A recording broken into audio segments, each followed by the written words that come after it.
Yes Dilip గారు ఎలా చూస్తా ఉన్నారు 2 రోజుల పర్యటన మీడియాలో నేషనల్ మీడియాలో పెద్ద ఎత్తున ముందు రోజు నుంచే ప్రచారం క్లాక్ పెట్టి మరి ఇంకొన్ని గంటల్లో కలవబోతున్నారు ట్రంప్ను కలుస్తారు ఎలాన్ మస్క్ను కలుస్తారు లేకపోతే తులసి గబ్బార్డ్ని కలుస్తారు చాలా విజయాలు సాధిస్తామని ఎక్స్పెక్ట్ చేశారు అయితే మీకేమనిపిస్తూ ఉంది F-35 విమానాలు కొనటం లేదంటే ఒక టెర్రరిస్ట్ని ఖచ్చితంగా అది మనం 100% విజయమే 2008 బాంబు దాడుల్లో పాల్గొన్న ఒక టెర్రరిస్ట్ అమెరికాలో తలదాచుకున్నాడు ఆయన్ని మనకు అప్పగిస్తున్నారు అది కూడా దాదాపు 17 ఏళ్ల తర్వాత సో దానికంటే ఇంక మీకు మిగతా విషయాల్లో బ్రిక్స్కి సంబంధించి ఉదాహరణకి మనం రష్యా దగ్గర నుంచి ఆయిల్ కొన్నాం మీకు గుర్తుంటుంది రష్యా యుక్రెయిన్ వార్ జరుగుతున్నప్పుడు వాళ్ళ కరెన్సీ మన కరెన్సీ ఎక్స్చేంజ్ చేసుకున్నాం ఇలా అవసరం ఉన్న దగ్గర ఆ 2 దేశాల మధ్య కరెన్సీ ఎక్స్చేంజ్ ఉంటే ఇదంతా అలా జరగటానికి వీల్లేదు డాలర్లోనే జరగాలి అలా చేయకపోతే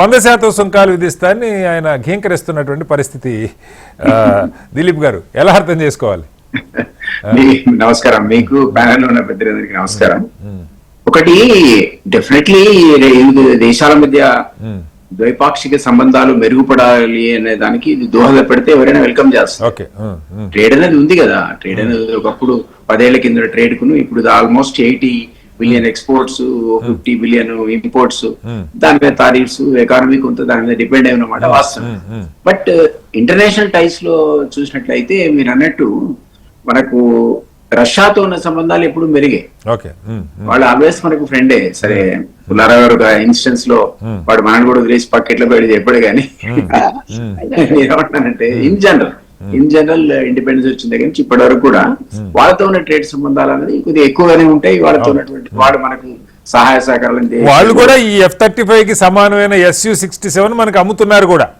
అమ్ముతున్నారు దాన్ని కంపేర్ మీరు చేస్తే Su-57 67 అది 66,000 అడుగులు ఎత్తుతే ఎగురితే ఇదే 55 ఎగురుతట ఇదేమో 35 మిలియన్స్ అయితే అదే 105 మిలియన్లు లేనట మరి ఒక F-35 కొనేదానికి ఇక్కడ 3 వస్తుంటే మనం అక్కడ పోయి ఎందుకు అగ్రిమెంట్ పెట్టుకోవాలో మరి వాళ్ళే తర్వాత చెప్పాలి ఎందుకంటే డిఫెన్స్ ఎక్స్పర్ట్ చెప్పాలా సాంకేతిక అంశాలు మనం చెప్పలేం కానీ అవి సాంకేతిక అంశాలు నిన్న బెంగళూరులో ఫస్ట్ టైం మనం గొప్పగా రాసుకున్నాం అమెరికా రష్యా ఇద్దరి యుద్ధ విమానాలని మనం ఎగరేసామని ఫేస్ ఆఫ్ ఇట్ తీసుకుపోయే పేలోడ్ ఎక్కువ అమెరికన్ తక్కువ మరి ఐ డోంట్ నో మీరు అన్నట్టు ఎక్స్పర్ట్స్ టెక్నికల్ పీపుల్ చెప్పారు కానీ 3 కొనుక్కోవచ్చు ఇక్కడ రష్యా దాని కాస్ట్ అక్కడ అమెరికా దాని కాస్ట్ మరి ఎందుకు ఆ డీల్ కు అమెరికా అంటే డెఫినెట్లీ పుల్లారావు అన్నట్టు లక్ష్మణ గారు అన్నట్టు అసలు అమెరికన్ ఎకానమీ డిపెండ్ అయ్యేదే ఆయుధాల మ్యానుఫ్యాక్చరింగ్ కంపెనీస్ వల్ల తర్వాత ఈ మాఫియా ఇంకోటి మన డ్రగ్ మాఫియా డ్రగ్స్ అంటే ఇన్ ద సెన్స్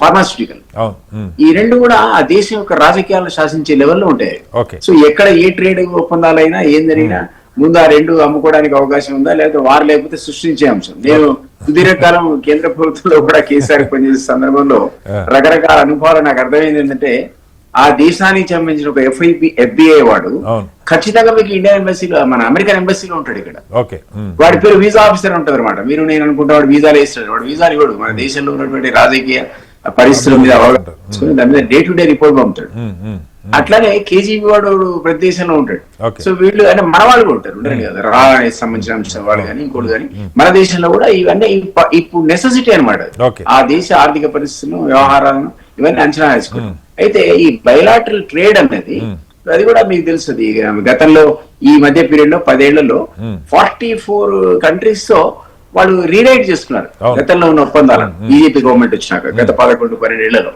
మంచిదే ఎందుకంటే ఇట్లాంటి బయలాటరల్ అండర్స్టాండింగ్ ఎట్లుంటుందంటే ఏ దేశం వాడు కూడా వాడికి నష్టపోవాలని వాడు కోరుకోండి వాడు ట్రంప్ గాని ఇంకెవడైనా గాని మన మోడీ అయినా గాని ఏంటంటే నేను నీకు ఏమిస్తా నువ్వు నాకేమిస్తావు ఇదే ఉంటది బార్గెనింగ్ అక్కడ కాస్త తేడాలు అడిగి జరపచ్చు అలా కుర్చీ జరపచ్చు లేదా కుర్చీ చేయొచ్చు అది వాళ్ళ విధానాల్లో మార్పు చేయదు డెఫినెట్లీ వాళ్ళ బేసిక్ ఫిలాసఫీ ఏంటంటే ఆ దేశానికి ఏ విధంగా మేము డెవలప్ చేసుకోవాలి బేసికల్ గా ట్రంప్ అనేవాడు బిజినెస్ మ్యాన్ అండి మనకెక్కడో జవహర్లాల్ నెహ్రూ లాగా ఇంకో లేకపోయి మోడీ లాగా నేను అనుకుందాం లేకపోతే మన్మోహన్ సింగ్ లాగా అంటే అనేవి పాలిటీషియన్ గా మన్మోహన్ సింగ్ కాదు ఇంకా పాలిటీషియన్ కాదు కదా హీ కమ్స్ ఫ్రమ్ బ్యాక్గ్రౌండ్ అది అంటే సరే కొన్ని ప్రపంచంతో ఇప్పుడు ఉదాహరణకి USAID లాంటివి ఆపేశాడు పత్రికల్లో వస్తుంది దాదాపు 35-40 లక్షల మంది ఈ ఎయిడ్స్ పేషెంట్లు చనిపోతారని, చాలా క్యాన్సర్ పేషెంట్స్ అంటే అసలు ప్రపంచ WHO నుంచి బయటకు వచ్చాడు. ఇలా ఒకటి కాదు సరే, ప్రపంచంతో ఎలా డీల్ చేస్తున్నా కనీసం భారత్తో USAID is a fraud అన్నాడు. అవును USAID is nothing but a fraud అన్నాడు. ఓకే ఈదర్ ఇట్ ఈస్ ఇది మెకానికల్ చేసింది అన్నవి ఉండాలి, టోటల్ ఫ్రాడ్ అన్నవి ఉండాలి. ఓకే ఓకే దాంట్లో ఉన్నటువంటి అంటే దానికి ఆయన దృష్టి ఎట్లా ఉంది దాని మీద, USAID మీద. అవును. So is trying to revamp that also. ఇవన్నీ ట్రంప్ అనేవాడు, సారీ టు సే దట్, కానీ ఎక్సెంట్రిక్ అతను. అవును ఈ క్షణంలో ఏం మాడతారు, రేపు ఇంకేం మాడతారో మనకు అర్థం కాదు. సరే ఏదేమైనా మోడీ గారికి అయితే డెఫినెట్ గా ఆయన కొంచెం ఫ్రెండ్షిప్ ఎక్కువనే ఉంది. అదే ఆ ఫ్రెండ్షిప్ వల్ల మనకేమన్నా ఒరిగిందా అన్నది నా ప్రశ్న దిలీప్ గారు. ప్రత్యేకంగా మీకు అనిపిస్తుంది అన్నది అది ఖచ్చితంగా మీకు అగ్రిమెంట్స్ ఏంటి, దాంట్లో మనకు వచ్చేటువంటి తారీఫ్ ఎంత తగ్గిస్తున్నాడు అని ఒప్పుకున్నాడా లేదా, దాని గురించి మాట్లాడు కదా. గ్యాస్ గురించి ఆయిల్స్ గురించి, ఇంపోర్ట్స్ ఇవన్నీ మా దగ్గర తీసుకోవాలంటున్నాడు. ఆయిల్ గ్యాస్ కూడా మా దగ్గర తీసుకోవాలి. మీరు ఏ ఎక్స్చేంజ్ చేసినా కూడా డాలర్లోనే చేయాలి. F-35 యుద్ధ విమానాలు కొనాలి. ఇది కదా చర్చ. మీకు రష్యాతో చూస్తే యుక్రెయిన్ వార్ స్టార్ట్ అయినాక రష్యన్స్ మిగిలిన కంట్రీస్ శాంక్షన్స్ విధిస్తే ఇండియా ట్రేడ్ కొనసాగింది. ఎగ్జాక్ట్లీ. వాడు మనకు హాఫ్ ప్రైజ్ లో ఇచ్చాడు. అవును, హాఫ్ ప్రైజ్ లో మనం బెనిఫిట్ పొందాం పాపం చమురు అనేది. అవును, ఇది కూడా ఒక ఫ్యాక్టర్.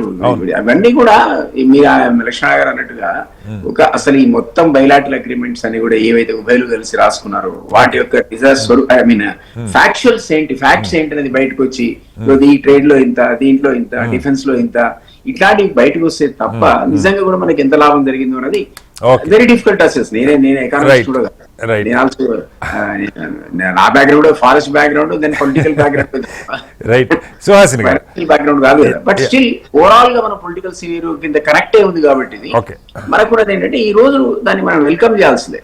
ఒక దగ్గర ఒక లాభం మనకు జరుగుతుంది అంటే ప్రధాని పోయి దాంతో దాన్ని పెంచుకోవడం కానీ, దాని యొక్క బంధం పెంచుకోవడం కానీ, మరిన్ని ఇంపోర్ట్స్ సౌకర్యం, అన్నిటికీ మించి ద మోస్ట్ ఇంపార్టెంట్ థింగ్ మొన్న వాళ్ళు పంపించినటువంటి ఇల్లీగల్ ఇమిగ్రెంట్స్ పంపిన విధానం అందరం చూసాను టీవీలో. వాటి మీద ప్రత్యేకంగా ఇవాళ కనీసం పంపడం వరకు సడలింపులు ఉన్నట్టు కూడా ఎక్కడ ప్రకటన రాలేదు సార్. ఇక్కడ పెద్ద రాజకీయ దుమారం లేగింది. ఆ విలేకర్ అనేవాడు అదాని గురించి అడిగాడు, అడగలేదు సరే. ఇక్కడైతే రాజకీయ చర్చ జరిగింది. కనీసం గౌరవంగా పంపిస్తామనో లేదు మా విమానాలు పంపించి తెచ్చుకుంటామో లేదు. ఏదో ఒక మాట రావాలి.